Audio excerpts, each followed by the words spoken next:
Hey guys, so I'm setting off on building a sacrificial fence for the miter gauge for my table saw. My table saw is a Grizzly G1023RL.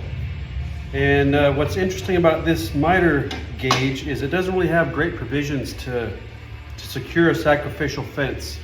So here's the miter gauge in question here. And normally you have some attachment holes right on the face, you know, somewhere along here. Well, this doesn't have that. What it does have, though, it has a couple of holes here on either side. They don't go through. And there's some tapped holes here. These are non-tapped right through here. I'm not really sure what these are supposed to do. I looked online a little bit, did not find a real great answer.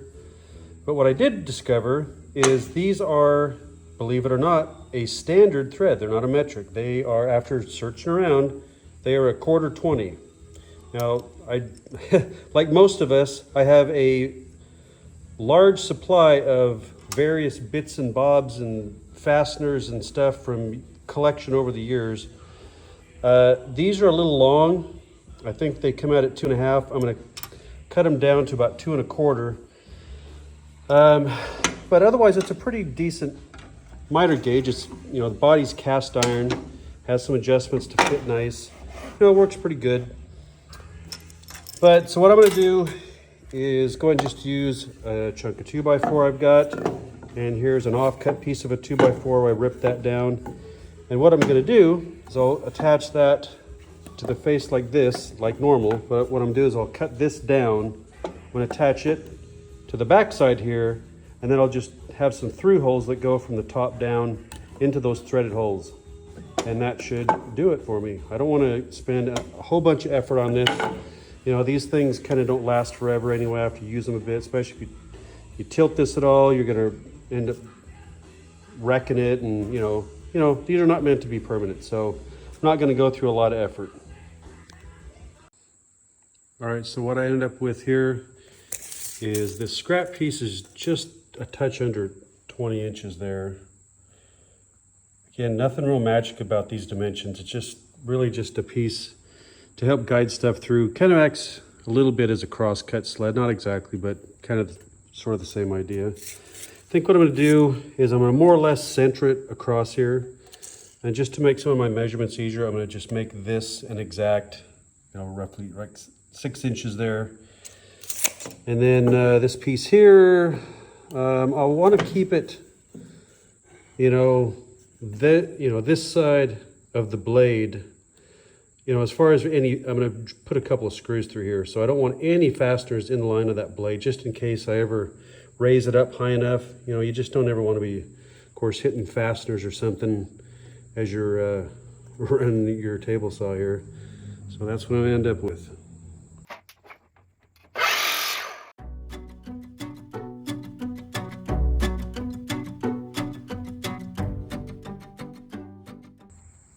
So one thing to note on this whole little project is in past times when I've done cross-cut sleds, you want to have a little gap for sawdust to collect and stuff. So imagine, this is the level of the table saw right here.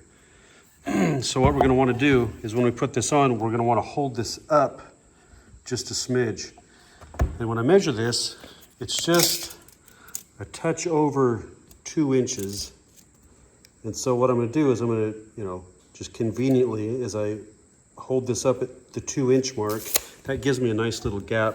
So when I go to put this on, I'm going to hold this up with just a slight reveal down there at the bottom. And that'll allow, this thing won't sit right on top of the table saw, but it'll allow dust to collect under here. And you'll appreciate that later when you go to use this thing.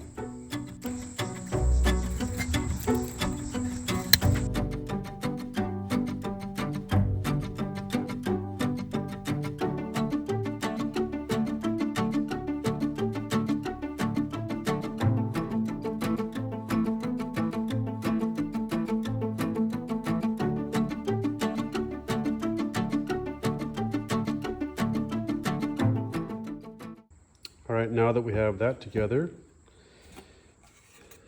we can see how it fits on there. And it's pretty much just exactly what I had hoped. And I'll see if I can spin around here and there's a little gap. In this case, we like gaps. Little gaposis there. You can see that. Okay. So now the next thing we've got to do, or the most precision part of this thing, is we've got to transfer these holes, this hole pattern, to this piece. There's a couple ways of going about it. One is I could take a bolt like this and, depending on the length of it, either, cut it short or whatever, and then grind a point on there, and then imagine that's now sticking up with a point. Take this, get it where you want it, and then slide it down, and that transfer those holes to this piece of wood. And that's, probably the most exact way to do it, to be honest. But I don't really have any extras of these to burn, or frankly, maybe I want to be lazy about it. So the other way to do it is to just measure it precisely, with calipers. So I measured that from the face of that to the center of that hole, it's like 473. So that's like 7/16. Now, the tough part is you can't just transfer that measurement directly from here, because the jaw, the outside jaws of the calipers are not flush with the outside. See that? Now it's freaking focusing weird, of course. Okay, but I do have another tool, so I'll take that exact measurement, the 473, and use this tool, height gauge. So we come down here, we turn it on. It's zeroed when it's bottomed out, like so. Good Lord. Go, bottomed out. What I'll do is I'm going to set this to 473, and then I'll transfer that measurement, using the end of that, just scratch a line right on there, and that'll get me the height off of here, which is the same as from this face to there, because that's the face we're going from. And then I'll do some measurements the other way, and it should be close enough. I'll oversize the hole and it'll be fine. Correction, 473 is very near 15/30 seconds. 7/16 I think is 4375.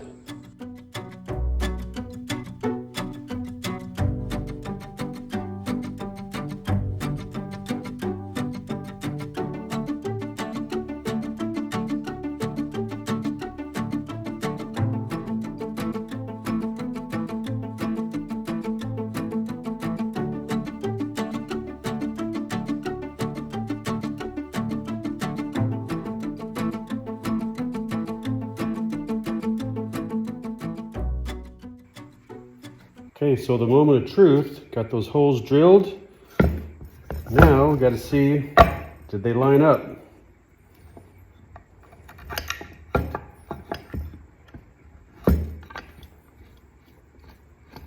So far so good, but like I said,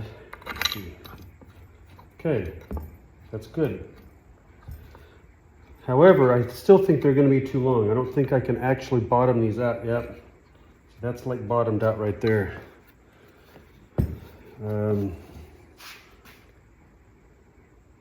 So that's how much I'm going to have to take off so that these can actually suck down. Step number 217.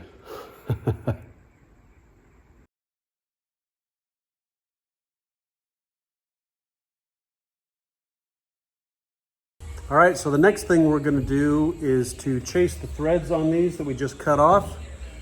They're kind of got some burrs and stuff on there, so I'll use my highly deluxe Harbor Freight kit that I've probably had for 30 years to go ahead and do that. Has Harbor Freight Stay been tuned. around for 30 years? Oh, I'm sure that it has, because I've been buying stuff for at least that long. Okay.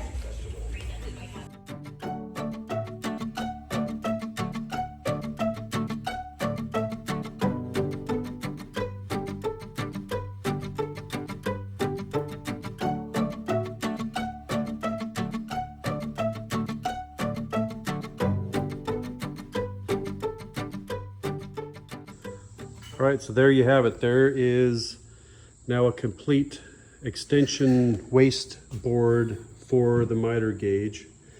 One thing as I put this together that, I might have done different or might still do is you really, I don't have great big thick hands. They're just kind of average, but if I had thicker hands, this might kind of suck to get my hand in there. It really is okay for now, but it does kind of interfere. I may decide to just, carve this out just a little bit, and that would hurt nothing to do that. But just, well, actually it would, because I got a fastener right there. It's running right there, so I'd have to be pretty careful at how much I take out.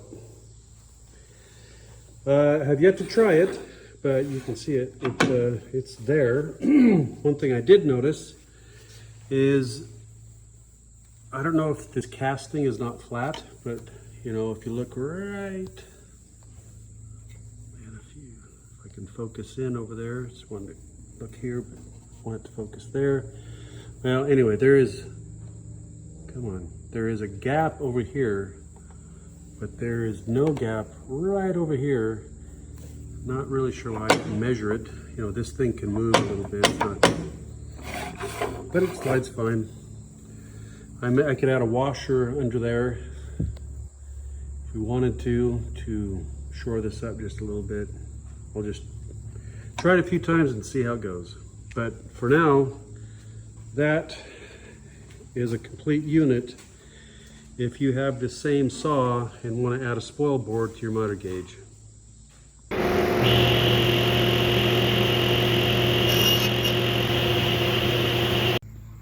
And today we're enjoying a refreshing Voodoo Ranger Peach Force, hailing from Fort Collins, Colorado. I am in no way affiliated with them, just enjoying a barley pop today because it's hot outside and the humidity is also high. It's 79 degrees in the shop with 74% humidity. I'm a sweating machine. You don't want to see what's going on down here. Lest we not forget, we have our very own original bug plug can cap device, also to keep bugs and other miscellaneous objects out of your can. Thank you very much. Enjoy the rest of your day.